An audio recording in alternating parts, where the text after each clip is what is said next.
It is often said that history is written by the victors, and there is no shortage of historical accounts justifying humanity's bloody past of brutal tyranny and oppression. But today, this common sense opinion has been challenged by the growth of so-called histories from below. These histories seek to explain the undulations of our past from the perspective of everyday life. No longer told by the victors and the rulers, histories from below give voice to those crushed under the heel of the status quo. Sven Lindqvist's 1978 Dig Where You Stand pushes this tradition further. The history of everyday life is no longer told by academics, but by the workers themselves. Both a manifesto and a how-to guide, Lindqvist's book is designed to place the knowledge of how to write and understand history into the hands of those without formal education or training. Dig Where You Stand has long existed in partial translation, but for the first time, Andrew Flynn and Astrid von Rosen have brought it to English-speaking audience as a complete edition. Today, we're joined by Andrew and Astrid, as well as my dear friend and comrade, Dante Philp, a militant researcher associated with the Notes from Below Collective.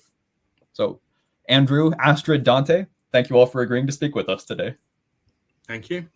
Thank you, Kenny. So, Andrew and Astrid, I think we should start off with talking about some of the historical background to this book. If I'm not mistaken, it inspired something of a movement across Europe, and it was inspired by a movement already happening in Sweden. Could you give us some background to the book, these movements, and maybe to Sven Lindqvist himself? Yeah, I think I'll start. And we have formulated this in terms of like three significant factors or features contributing to this book becoming such a significant key work for the Dig movement. So the first key factor has to do with Sweden having a long tradition of independent workers' education. And this tradition is rooted in 19th century social movements concerned with temperance, labor rights, education, and religious belief. So that was very, very strong, and it was also supported with early study groups already from the beginning of the 20th century. Those existed. And then in tandem with this, I think we could mention this already, even though we might come back to it, was that also from the beginning of the early 20th century, we saw the development of organizations and processes for gathering and preserving what can be termed peasant culture. It's a different word in Swedish though, but yeah, so peasant culture, and the growth of the homestead movement, which is sort of, it's not the same thing as Dig Where You Stand, but it's interlinked and entangled with it, I think. So this is like the first factor to think about.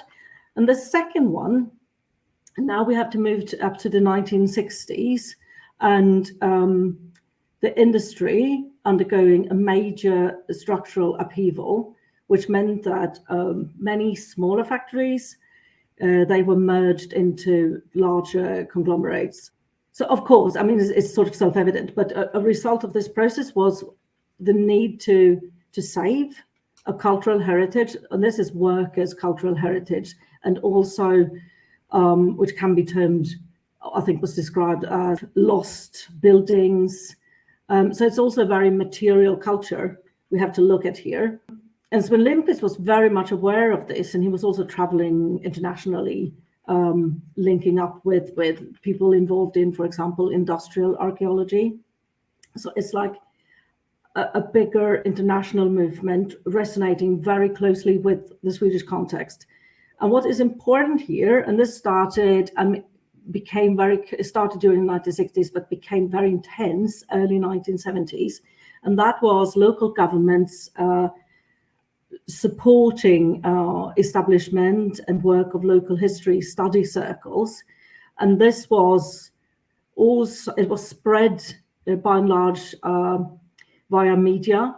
So they helped popularize this movement. And in tandem with this, there were also study materials being circulated. So it's a major effort supported by the authorities, I would say. So this was like the second component here. And the third one, I would say, is Sven Lindqvist himself. And not only Sven, we have to, I think, mention and talk about Sven and Cecilia Lindqvist, his first wife, because they were a well-known couple. They had a strong and sort of positive media profile. And so already sort of in the 1960s, Sven Lindqvist was, I mean, he became a very sort of acknowledged and popular author. So he already had a good reputation, and he was visible in media. He was considered a modern man, having a leftist profile, and being, of course, aware of feminist and women's movements, etc. So he was a very strong character, and he also had a higher education. He was an award-winning author, and when Andrew and I interviewed him, he told us that he used a major grant to support his intense research for the Dig Where You Stand book. So just to wrap this together, when the book was published in 1978, it became part of what's already an established social movement called the Dig movement, and that lasted for roughly 10 years, from 1975 till 85, and then it sort of declined. That's the sort of way of framing this. I don't know, Andrew, do you have things you would like to add into this? Yeah, thanks, Astrid. I mean, I think I was going to kind of sort of pick up a little bit of kind of the influences and inspirations that Lindqvist was drawing upon, I guess, more politically into the book, that he added into that movement. So, I mean, he's written himself of various inspirations for the idea of Dig Where You Stand and workers doing their own research. So in 2014, he reflected on the development of Dig as a method and a metaphor. And he kind of sort of referenced initially right back to Nietzsche, and who writing kind of Where You Stand, Digging Deeply in Die Fröhliche Wissenschaft, poem 3. But he then also took that on into a kind of more kind of, I suppose, conventional kind of sort of Marxist tradition by referencing the kind of sort of workers' history approach advocated by Marx and practiced at the time of the Bolshevik Revolution. Furthermore, in several places, in writing about the inspiration for Dig, he also talked about, I suppose, the corporate histories that he found both in Sweden, but also significantly when he was traveling in Latin America at the end of the 1960s. And he saw those when he was investigating the transfer of power or land reform, or just simply the kind of sort of when he became interested in industrial archaeology, and that these were all really corporate. They were either written by academics that were sponsored by corporate bodies, often anniversaries, and they presented very much the employer's view of the history, and a history, as we'll often see, of without workers. The history of work without the workers, and that was something that he particularly noted. And in one case that he talks about in Dig, towards the end, he's talking about the experience in both in Sweden and Latin America. He talks about the involvement of the CIA in sponsoring Latin American researchers to do work that actually went against the interests of their people. So the sort of context in which he's kind of sort of seeing this kind of activity and seeing the kind of absence.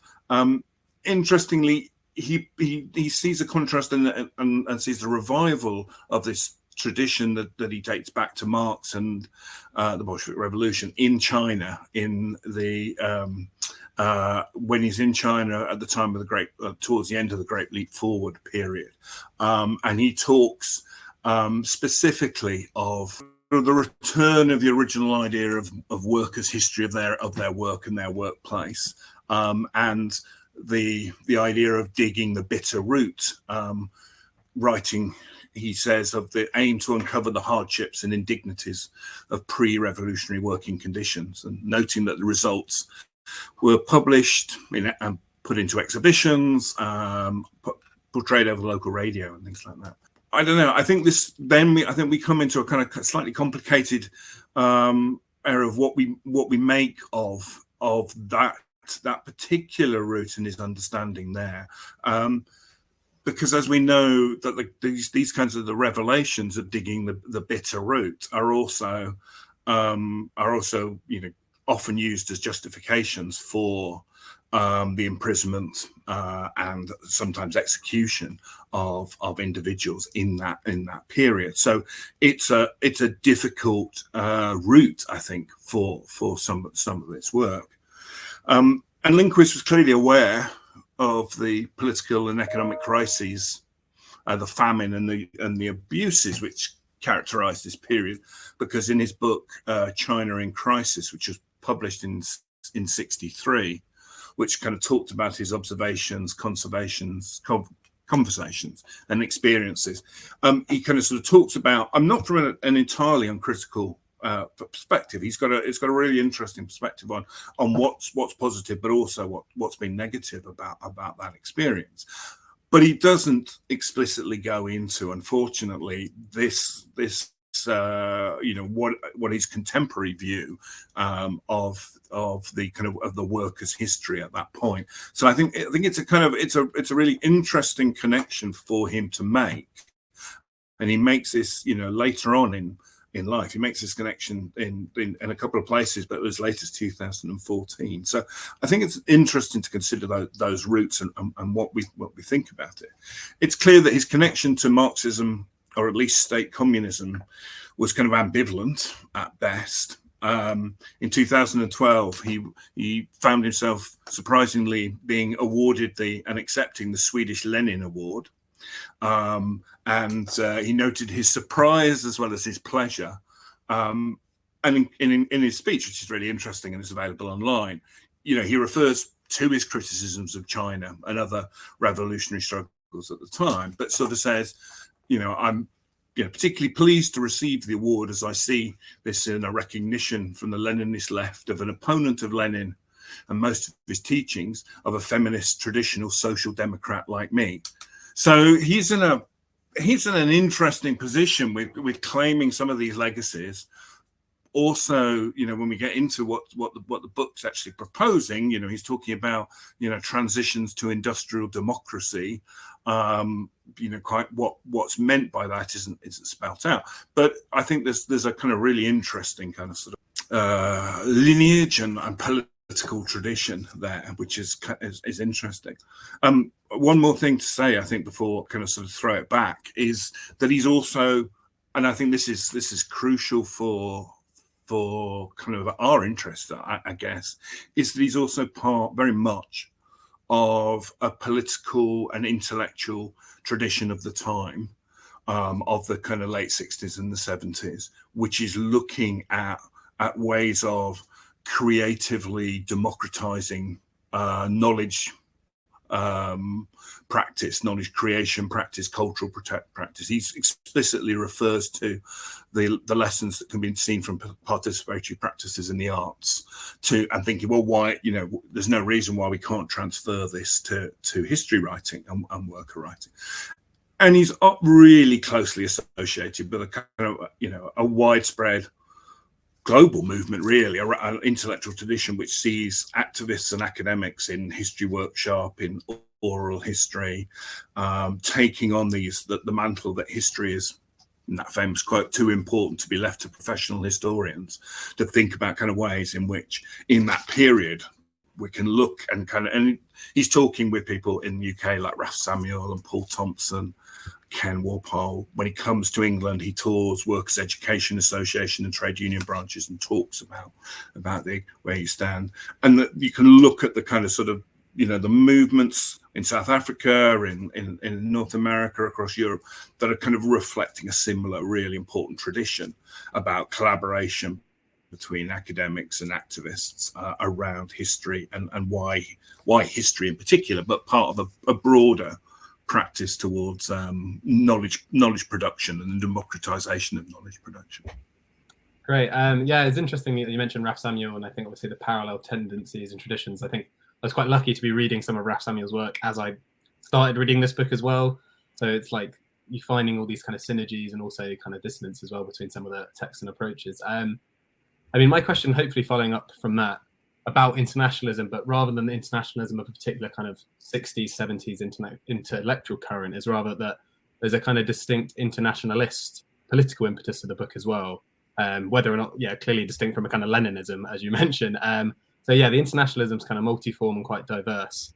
It puts forward like an imperative of, you know, we are digging where we stand and you should too, but also something more practical in its internationalism, which is you should go and travel and make comparisons. You should link up with workers elsewhere who are in the same industries, study their histories and study the contemporary situation they're in to kind of basically make sense of your own. And so I was wondering, kind of in a distinct way from just Lindqvist's own personal experiences of travel, what he thought the kind of internationalist politics of the book might look like, or the dig movement, and how did that make sense as a kind of practical intervention into what the ideas and the currents of the time, if that makes sense. So yeah, I think that point is a really, really important one about the kind of internationalism of perspective that I think is absolutely central to this book. I mean, it's one of the things that strikes me always the most strongly when I look at the book, but particularly I think from a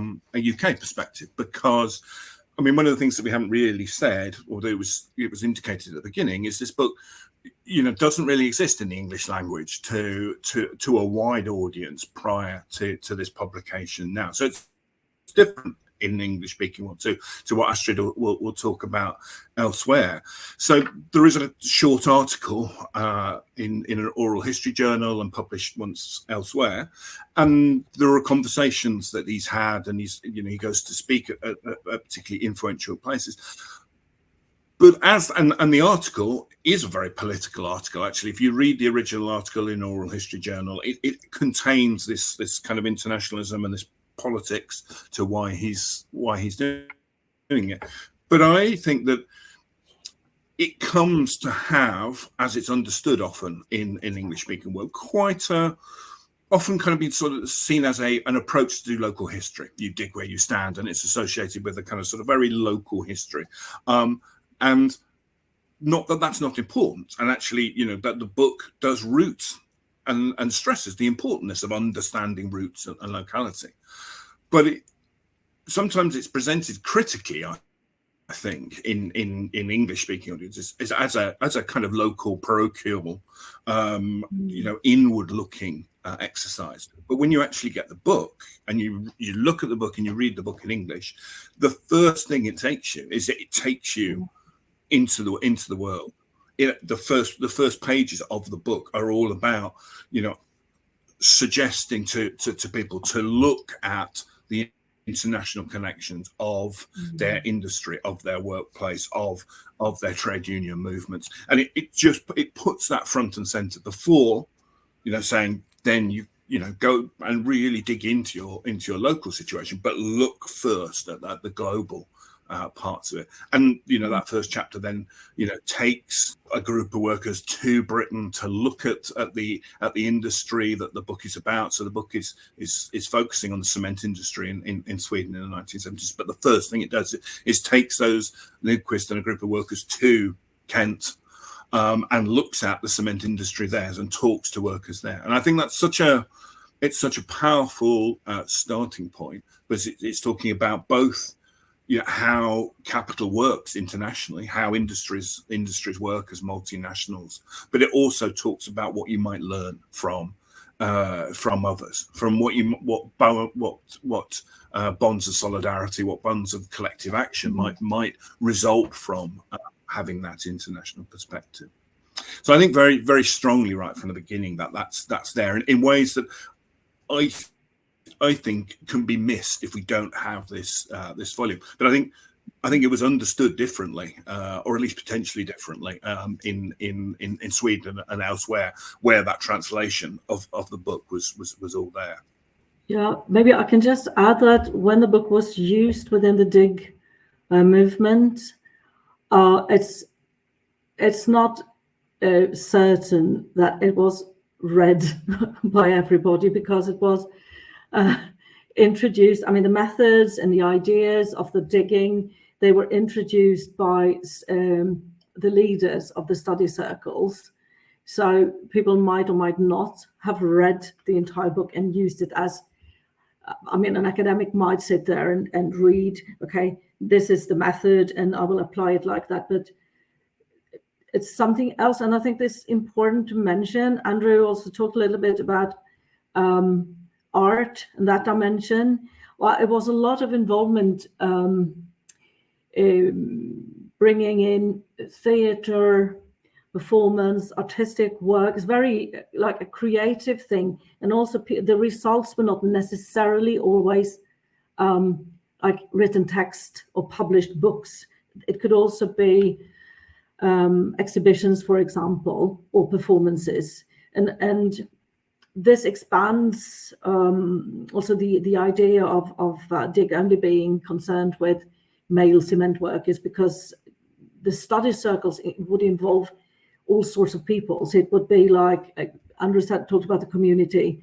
So it would be a much broader community effort, a very social thing. And so I think it's necessary to mention this now, also because of the participatory approach, which is something that today in, for example, critical archival and critical heritage studies, which are global, from the ground or from below. I don't like from below. I want to say from the ground. It's something different there. It's like you don't want the hierarchies all the time, even if you want to fight the hierarchies. So if you say from the ground, you have an even more substantial idea of the dig. But that's just me. So no offense, Dante. But I wanted to say that what I find so like critically clear and sharp with the book is that it seems to me, even though it was written way before the digital and all these things and some new ways of formulating theory, nevertheless, the way Lindqvist talks about and applies, for example, ideas about the archive, they are expanded, they are critical. He will use like the standard bureaucratic archive, but he also says you have to, start with a drawer at home. Look at that, which I think is crucial, especially because, I mean, hidden histories or oppressed histories you won't necessarily find them in the bigger bureaucratic archives. And he also, which is one of my sort of key points, he focuses on the body, because the body carries histories marked by history. We have this like horrific account of asbestos and the lungs, but also other things.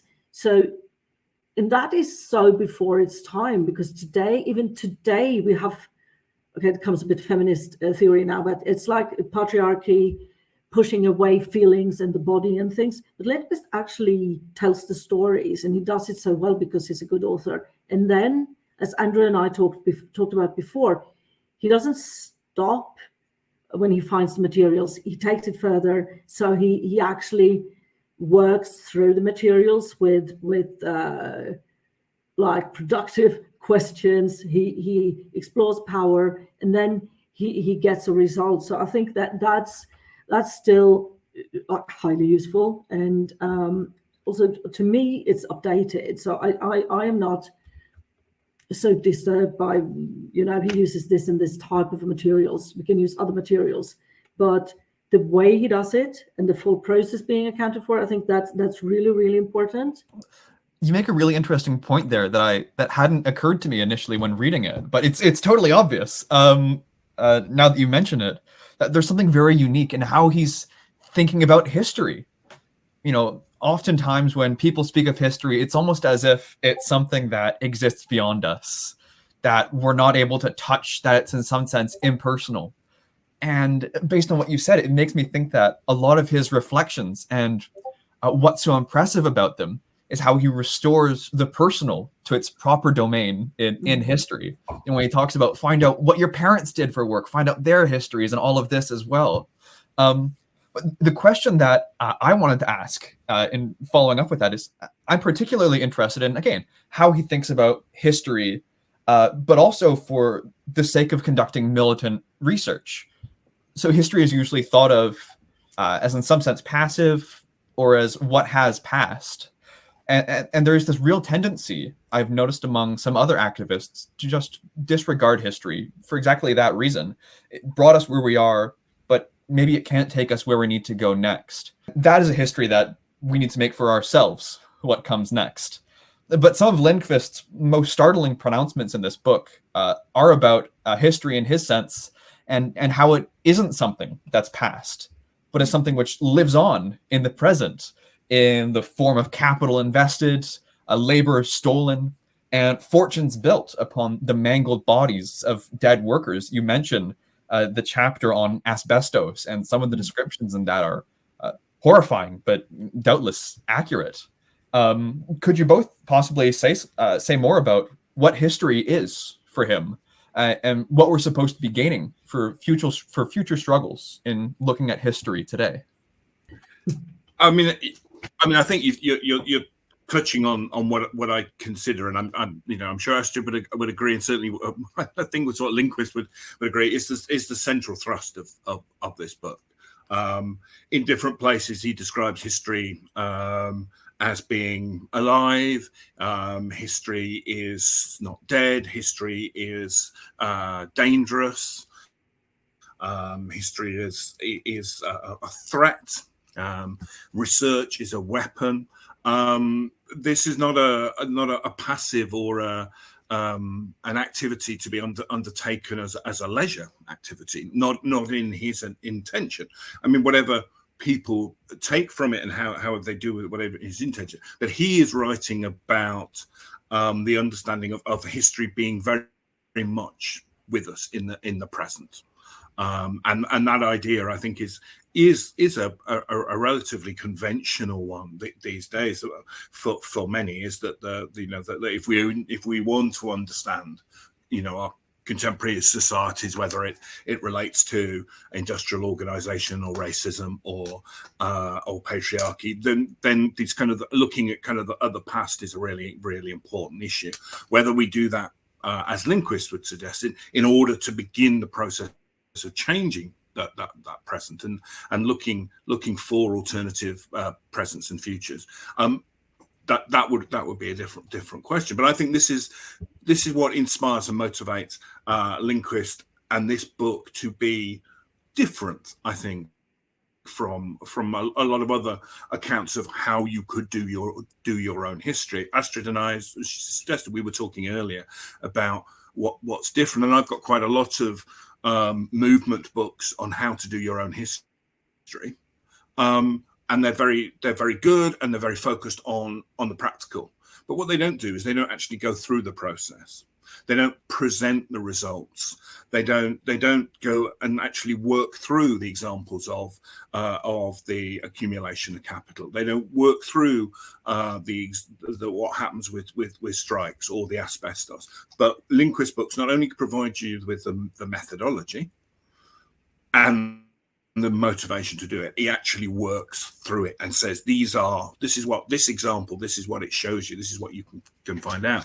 And I think that's really, really powerful. And for me, it chimes with there was somebody's work who I always think of in this context, someone much more contemporary, although sadly passed in the last few years, somebody called Aziz Chowdhury, who wrote quite a lot on this kind of area, who was a kind of activist, trade union activist, and latterly a kind of working within a kind of academic framework, but in a very activist way. And he wrote specifically about areas around learning activism, about not getting beyond this idea that there's some sort of binary between activism and research and learning, but saw them as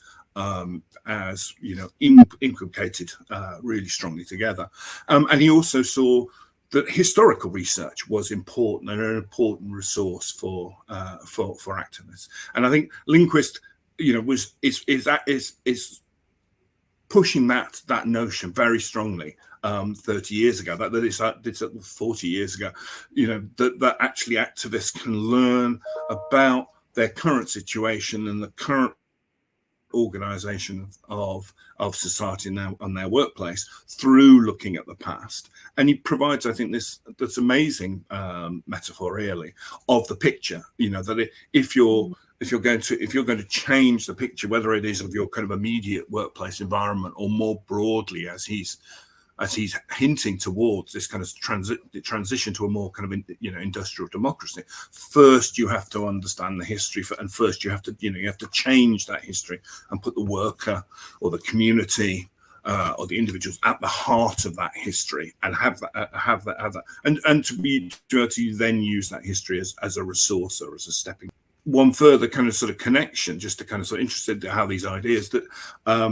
At a similar time in South Wales, the South Wales Miners Library is being formed to collect not just the industrial heritage of miners, but the intellectual heritage of miners and miners' organisations. And they talk about the library being a weapon, they talk about it being a pistol aimed at I think it's the entrails of capitalism or something. And I think we can kind of sort of discuss how that kind of works and what Lindqvist, but Lindqvist is talking about a very similar idea. He talks to somebody, research isn't a defensive act, it's an offensive one. It's one of attack. And I suppose the question is about, well, should research be focused on the immediate workplace wages, workplace conditions, or should the research be focused on the kind of history of that and how the power relations, industrial relations ended up at that point? And Lindqvist suggests, and this book suggests that history is important in that regard. Yeah, oh God, there's a lot to say now. So what I've done, we worked through this and visited various conferences and led symposiums, etc., is to also try to theorize the structure of the book. So it's 30 chapters and they are quite diverse. So what I think, and we talked about the picture, but what is interesting about such a picture in relation to history and making history is that you can think of the chapters and the methods in the book, and you have to include the images, the documentary photographs, all the drawings, and because they have impact and they work closely in tandem with the text. And when you do that, you can think of the book instead of like a text that goes like this. You can think about it as a montage with various sections.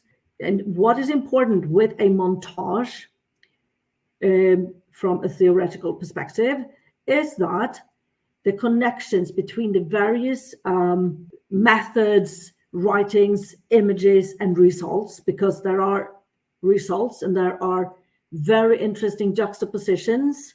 Lindqvist will show some image of workers in the kitchen eating, and then he will show something from the people owning the factory, which are very different environments and they are very materials. He does that all the time throughout the book, and this is a very clever thing to do, because in the montage, everything there will be harrowing connections and frictions will keep the making of history in motion. And this is so important if you want to include diverse voices, different facts, which will happen here.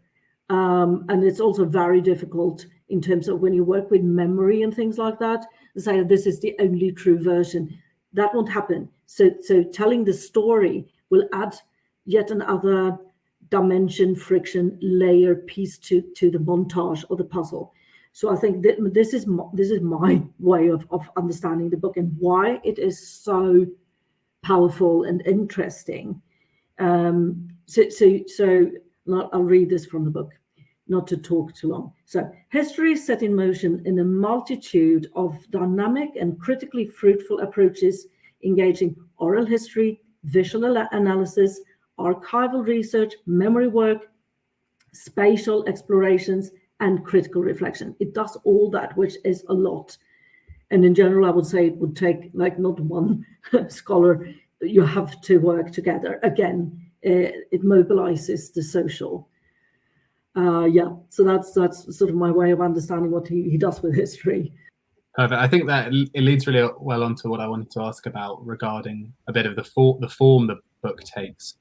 As you say, it's critical montage. I think that's a nice framing, because I think if you open the book up, it's quite interesting to know what you're going to encounter in the book. I mean, as we're talking about Lindqvist talking about the chapter on asbestos and poisoning, what immediately makes me think a little bit of, Marx in Volume 1 of Capital, talking about the factory inspector reports and like the suffering of the workers and the kind of medical illnesses they take on. And, there's also Lindqvist's book is 30 chapters and, nearing the number of chapters in Volume 1 of Capital, but not to like force an analogy between them at all, because really that's interesting because they're so different. The structure and the form of the these big books are different. Maybe, Andrew, we should say something about the critique. Lindqvist was critiqued, and some people said, "Oh, we don't like the book. It's not Marxist enough." Yeah, it diverges so much from it. There's a kind of Marxist impulse to it, clearly, but in how it's such a practical book, the relation of the form and the content to the book is very divergent from anything, traditionally Marxist or in Marx's work himself, I think. So I guess that's exactly the question of it diverges from that kind of studied Marxism towards a very practical, and I think that's the question I would ask of, how does it? It's not dogmatic, and he has this method. When he writes, he will rewrite until it makes sense. So it's more that it's more his voice and his take on this, and making it like actually make sense and matter, instead of like pressing the theory on top of it, which has happened quite a lot in that type of research, I think. I mean, it was him also saying to us that, talking about this critique, but I think today reading the book, it still has a very clear voice and makes sense, which is it is kind of interesting in an academic landscape, which tends to be like sometimes overtly theoretical, and a lot of really complicated apparatuses. I don't mind that, but I also think that an important aspect of the book, which I like myself, is that, okay, I read this, I can just go and do it because I get it. I can do the work, I can get it done. So there is something that's I think still valid and very interesting there. I don't know if Andrew wants to add more about the Marxist thing. Yeah, I think it's really interesting in terms of thinking about both the time that this is happening and Lindqvist's intentions here.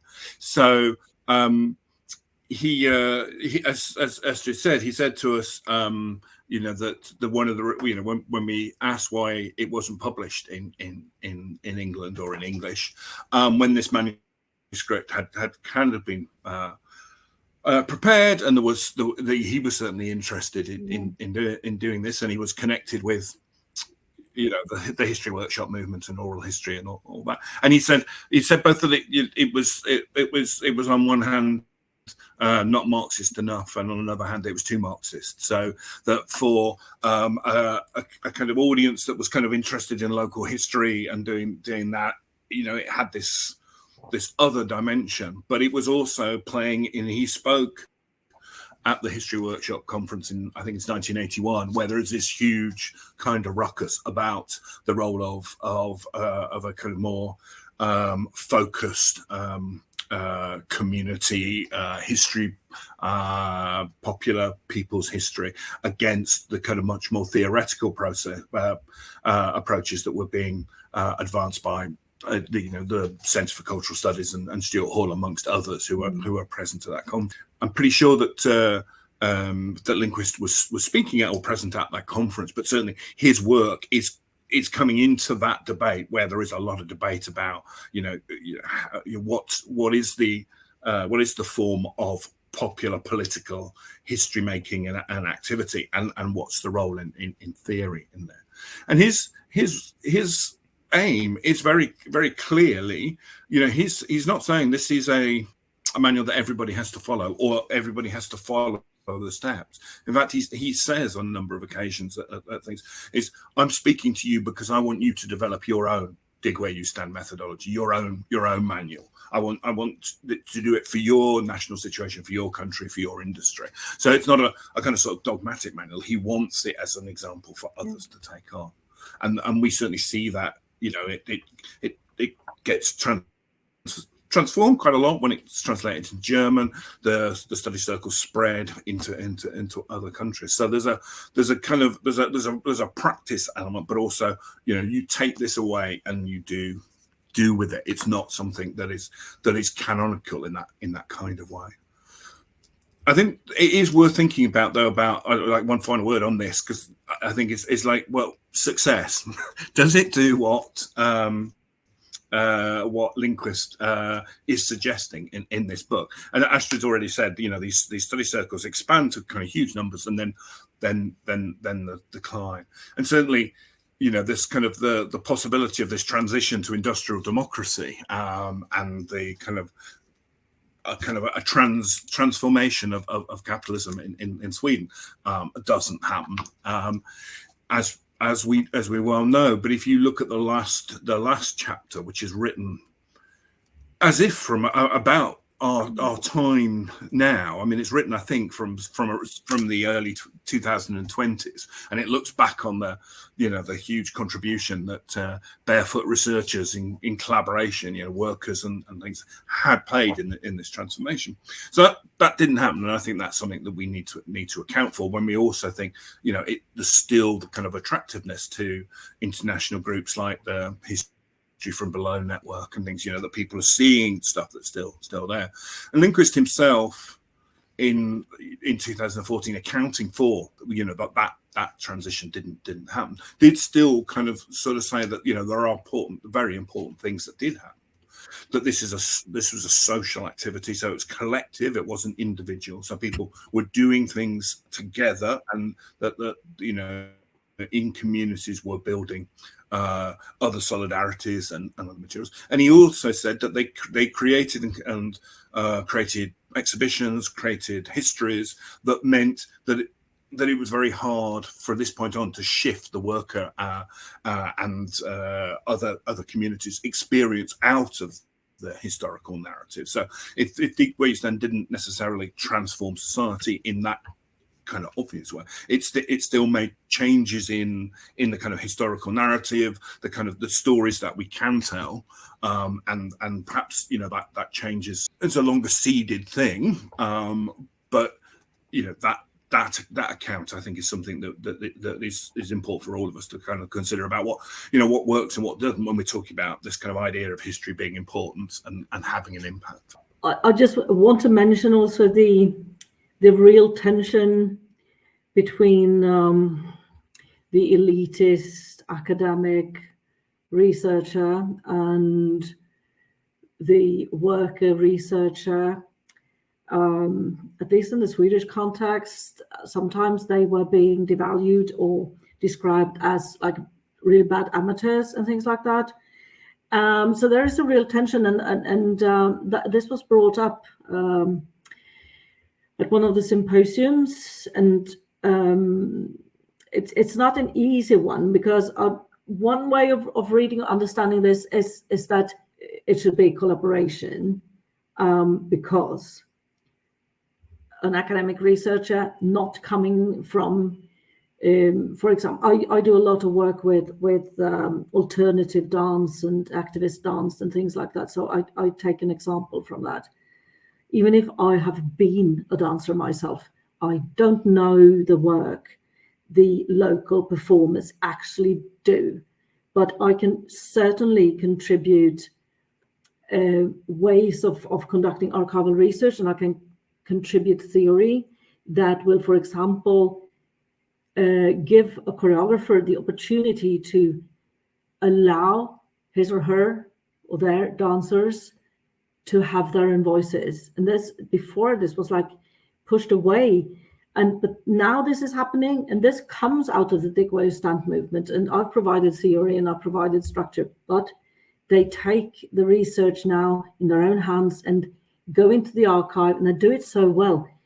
Sometimes it's labeled practiced research or artistic research, but I do think it's scholarly, but in a new way, because it definitely brings out something that I could never have done. So the collaboration is, and this has taken many years. Like it has taken as long as the joint adventure with Dig Where You Stand book, because you remember, Andrew, we started in 2013 talking about these things, what we wanted to do. So it takes time as well. But the lessons learned from that is that I think situations are also very, I mean, they link up with global tendencies, but they are also unique and very individual. So you have to be in that social situation and that dialogue, and that takes time and also money. And this is another thing that you can't use practitioners who have like zero income to interview them endlessly and have them like do your research. So it's also ethical issues in here, which comes with this type of work. And the participatory work and all those things. So this has also been brought up at the Critical Heritage Studies conferences. I think that leads really well on to the next question, which I had. Andrew, at the beginning, you mentioned that Lindqvist had read a bit of Nietzsche or used a bit of Nietzsche, but in insisting that the people who encounter the book Dig Where You Stand would kind of take the methodologies and do what they want with it, and in a sense surpass what he's written there. Almost sounds like a very kind of Zarathustra message, and maybe in that spirit of the overcoming of Lindqvist's own text, we can look at almost the futurity of the text, or how it exists today outside of its own original context and the context in which it was written. We've spoken about this a little bit so far, but it might be good to bring this kind of more explicitly into focus, because you mentioned in the introduction that this is one of the major challenges for people coming to this book now and trying to use it as a guide today. Lindqvist gives a lot of advice about who to contact to get your hands on financial data, rare books, and other documents. And a lot of his advice only makes sense in kind of the Swedish context, especially when he's talking about legislation giving workers access to company archives. But are there any ways you think his work would need to be updated today to fit like the current limitations on workers' abilities to understand and inquire into their workplaces? So I think this is one of the most interesting, but also has been one of the puzzles for us while we've been going through this process. Is what do we do with this text? What do we do? Do we seek to just publish it in this an English version, but as close to a translation as close to the original as possible, and then see it as this kind of foundational text that people can kind of engage with and puzzle through? Or did we somehow try and go through the process, working with Lindqvist while he was still alive, to modernize it, to update it? I mean, in part, there was just the sheer impossibility of, or perhaps impossibility of doing that at a first stage. But it was also a problem for publishers. So the publishers that we were trying to look at didn't really know what to do with this, and this was the response. So it took, and to be kind of really, really praiseworthy of Repeater and Gareth Evans, a kind of recognition that actually the text itself was important, and the text itself was there in the form that it was, with the difficult kind of the aspects to it for a potential audience, that in itself was important. And for me, as I just said, I think it's really important that okay, it's the example of the Swedish cement industry in the 1970s, but it's a thoroughly worked through example of what can be done and how they do it. And that Yes, absolutely. And we can all think and we can talk about, what differences, would you have to do that? But I think that does go back to what he was saying in 1981 to audiences. This isn't a textbook that you have to follow by rote.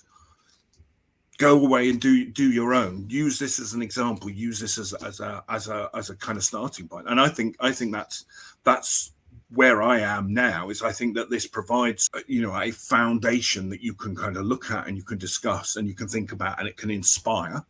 And it doesn't have to be something that you think, well, I need to do this according to these laws or these practices, and then find you can't because they're specific to 30, 40 years ago. It's about something that can be adaptive. And I think the underlying principles and the ideas that it embodies are the things that really take us forward. So I think of the book, I think the book, at least this is my experience with it, it can be understood as a dialogic partner.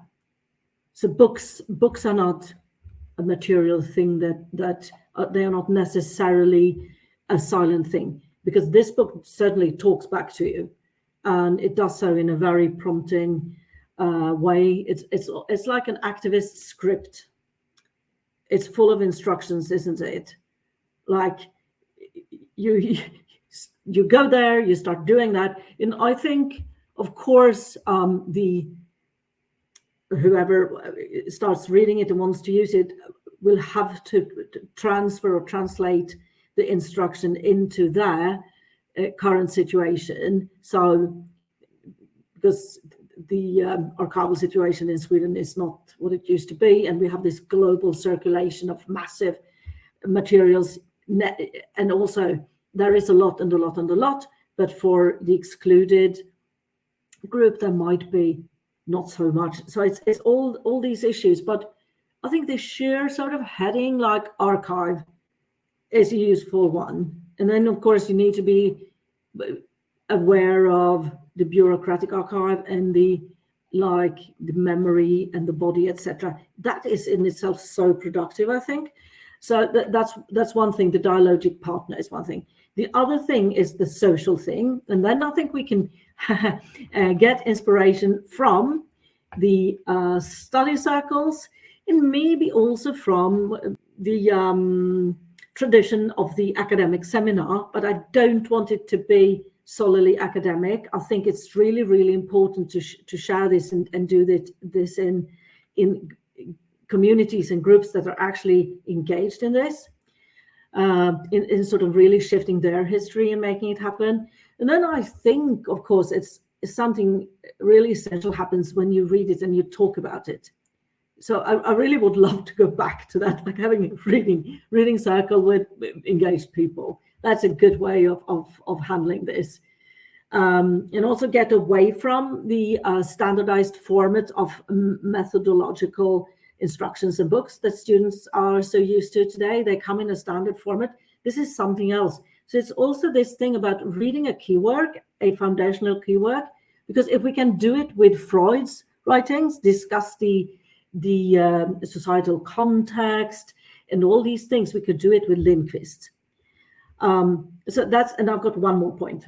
And that's also reading into and finding inspiration in work that resonates with Lindqvist's book. And I've got one wonderful example, and I've read it. I got it finally. So it's Ron Blair and her book Return of a Native. I'll see if I can show it here. Yeah, there it is. So what she does is very much in the tradition and it's sort of the energy of the Dig tradition, and she does it repeatedly. She will be present herself with her body and with the soil and the ground and the materiality in a multisensory way. She will smell it, she will hear it. She uses her entire body as an instrument, a method. And Lindqvist, actually, if you read it from that perspective, he does that a lot, which is it's kind of rare back then. And I think what Ron Ware does is really well worth reading. So that's a way of also creating a dialogue between books. So these are my like 3 ways of handling. There's a 4th way also. This is a short example. I think when you apply the idea of dig where you stand, then the text will be updated. So that's another way of dealing with this. You need not to cut the original text to pieces. So instead, like the updating goes on when you apply. Yeah, I think it's interesting in terms of updating and the contemporary relevance of the book, because we've discussed kind of the general practice of local history a bit, and also industrial archaeology and kind of inquiries into workplaces that workers might conduct. But I think it's really interesting. I think it's in some of the middle chapters that Sven Lindqvist also takes a kind of great interest in, I guess, what today we call questions of social reproduction. Obviously, that's not really the language that Lindqvist put it in, of divisions of labour within housework, within the cost of living, and also the dynamics of unemployment and employment structures. And then kind of, not in great detail, but does it start to make some discussion of the gender dynamics that come with these kind of features of Swedish social life at the time. And I think there's clearly some aspirations with Lindqvist to interrogate these things, but also doesn't go particularly far with it. So I think, if we're also thinking about how to update or rethink through the book, would be to address some of these questions of social reproduction and how to frame it in that sense. So I was just wondering, a bit more concretely from what we've just been discussing, if you'd be interested in commenting a bit about how Lindqvist might have thought through those questions and, how we might respond to them today as well. It's a real important question, and it goes to the heart of whether we see this as as something that is of historic interest or of contemporary relevance. I think it's in the question in which it can exist outside its own structures and boundaries, and I think. I think you're right to suggest that even within the focus that it has, which is on largely male factory workers, or within a kind of sort of industrial setting that we would see as a kind of fairly traditional one, it does make some moves to do things in different ways, including the kind of embodied ways that Astrid has talked about, but also to look inside the home, inside some of those relationships, inside the questions of divisions of labour. But I think, and this is an interesting comment, which I'll allow Astrid to take it further. But I think Lindqvist was very, very aware of perhaps the limitations that the book in its form then had. Certainly, his widow said that one of the things that she told him that it wasn't feminist enough, and that he was aware of that. And even if you look at an account that he writes 2 or 3 years later in the journal Radical History, the American journal Radical History, he writes a brief, or he dictates a brief account, and in that he's already talking about how it's gone beyond the book, and some of the study groups are looking at much more focusing on the lives of women in some of their communities, that looking at apartment blocks and lives in those high-rise apartment blocks, mentions the lives of African migrants coming into Sweden in the early 1980s, and how those lives are beginning to be addressed by some of the dig where you stand movements. So I think right at the beginning, he is aware that this methodology, as outlined, can be expanded and must be expanded, and I think that's something that we would continue to this day to think about. And one of the things that I think is the last thing I would say is this a return to this idea of being a social process, so that even if we're kind of looking at thinking that kind of sort of that factory setting where people are brought together, and perhaps have spaces for those discussions within the context of the workplace. If those workplace situations don't exactly mirror those, and people have much more a precarious or a less located relationship to the workplace and to other workers. Then I think around this kind of activity, around doing history, focusing history on your lives, is a way of social activity, whether you do it online or whether you can find spaces in archives and community spaces where you can bring people together to investigate these things. I think the methodology provides, it almost independent of what the actual findings are, actually as a way of bringing people together and having productive, generative conversations, research, and building those kind of relationships.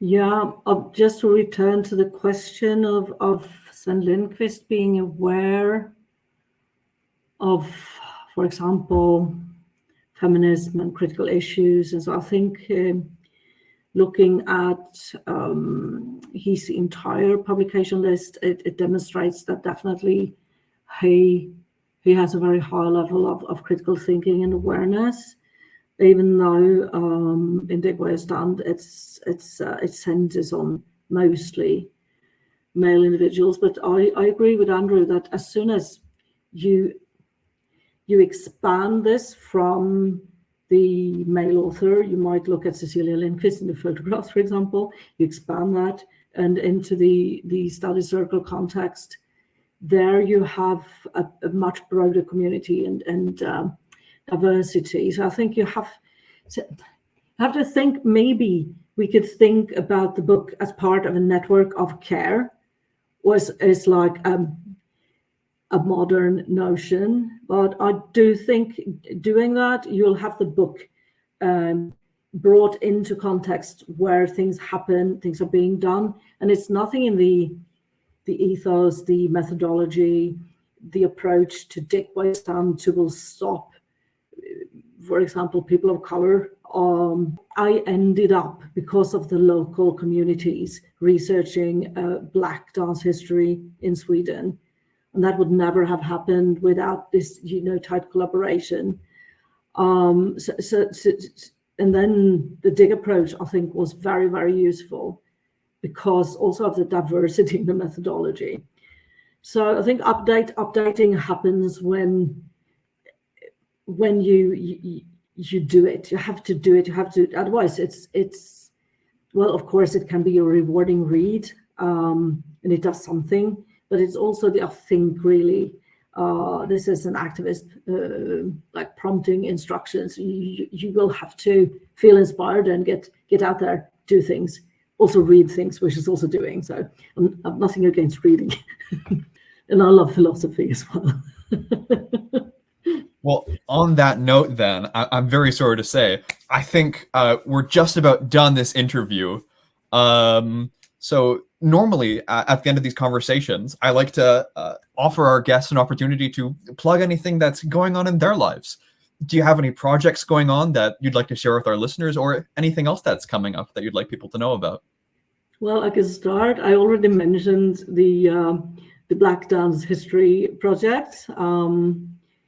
An article has already, actually several articles, but a major one has been published in English. So I'm really proud of that. And then I'm also really engaged in like multisensory approaches to history and like pioneers within veganism and things in the Swedish context where I grew up. Actually, a smaller city, which was visited by Sven Lindqvist and the Dig Where You Stand people in 1972. So it's like it's so tempting also to look more into that local history and see where this takes me. So it's definitely bringing the multisensory, which is a really critical approach towards the solidly visual, etc., into like combining it with the sort of power analysis from the Dig Where You Stand. That's what I want to do in the future. I suppose the thing that I'm interested in and working on is very much kind of sort of related to this this work. So I'm interested in the international movements that are engaged in forms of historical self-representation and the purposes for which people use history in the way that we've described here. So, the kind of notion of the useful past within activist contexts. I'm interested in how political movements and trade unions are struggles in South Africa have used history and created historical centres, to forward their activist goals and interests. And one of the things that I'm particularly interested in is some of the things that we've been discussing today, which is really kind of sort of looking into some of that history of workers' education, workers' research, and the kind of sort of many different strands and traditions, and trying to kind of sort of understand those better, and where Lindqvist and the Dig movement sits within that kind of sort of rich tradition. So those are some of the things that I'm interested in working on at the moment. All right. Well, it sounds like you both have some very exciting things going on. Anyone who's interested can get a copy of Dig Where You Stand through Repeater Books. It's out now. And just one last time, thank you both very much for joining us today. Thank you both. Thank you. Well, thank you, Andrew, as well. Thank you very much.